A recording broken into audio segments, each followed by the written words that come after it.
Stanotte è stata davvero una notte agitatissima. In effetti c'è stato moltissimo maltempo, quasi ovunque, diciamo, al centro nord, ma soprattutto al nord. In effetti è stata proprio una nottaccia perché è successo un casino proprio. Raffiche di vento in effetti hanno flagellato la costa adriatica. A Pesaro tanti blackout elettrici, allagamenti, alberi volate vie, diciamo che chi più ne ha più ne mette. Tante anche le persone sono state ferite a causa di incidenti stradali, cadute da moto, alberi che volavano via, quindi diciamo proprio un casino proprio enorme.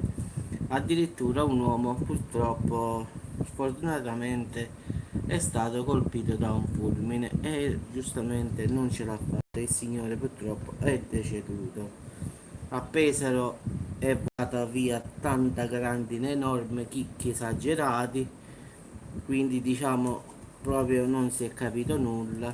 Tra ieri sera e stanotte addirittura dei voli sono stati dirottati, nel senso che sono dovuti atterrare in un'altra parte. Quello di Torino è andato a Milano, quello di Milano è andato con un casino proprio perché neanche gli aerei riuscivano a, diciamo, ad atterrare, quindi è stata una notata davvero un po' tragica dal punto di vista, però si sapeva che questo contrasto con l'aria fredda, con l'aria calda avrebbe portato queste conseguenze. Infatti si sa che quando aria freddissima incontra aria caldissima è inevitabile che avvenga il patatrack, come lo chiamo io, quindi era già stato predetto che il casino ci fosse stato, quindi così è stato in effetti. Quindi diciamo tanti feriti ci sono stati, un uomo purtroppo è stato colpito da un fulmine, molte persone sono state ferite da oggetti che volavano, tipo cartelloni stradali, alberi, chicchi di grandine appesero molto pesanti che hanno colpito in testa alla gente. Comunque è successo davvero di tutto.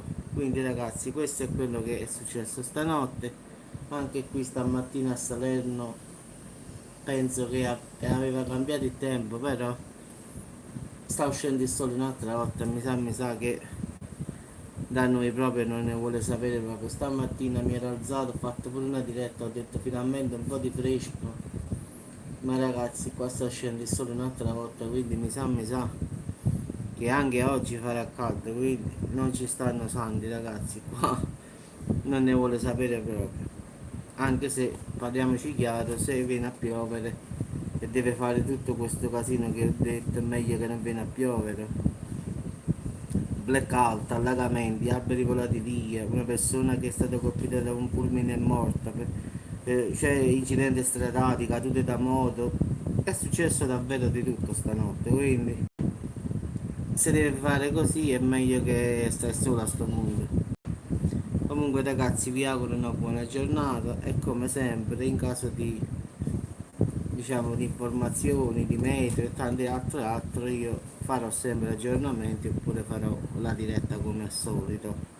Ciao a tutti ragazzi e buona giornata, anche se come sempre la iniziamo sempre nel migliore dei modi, per modo di dire ragazzi. Ciao a tutti e ci sentiamo più tardi.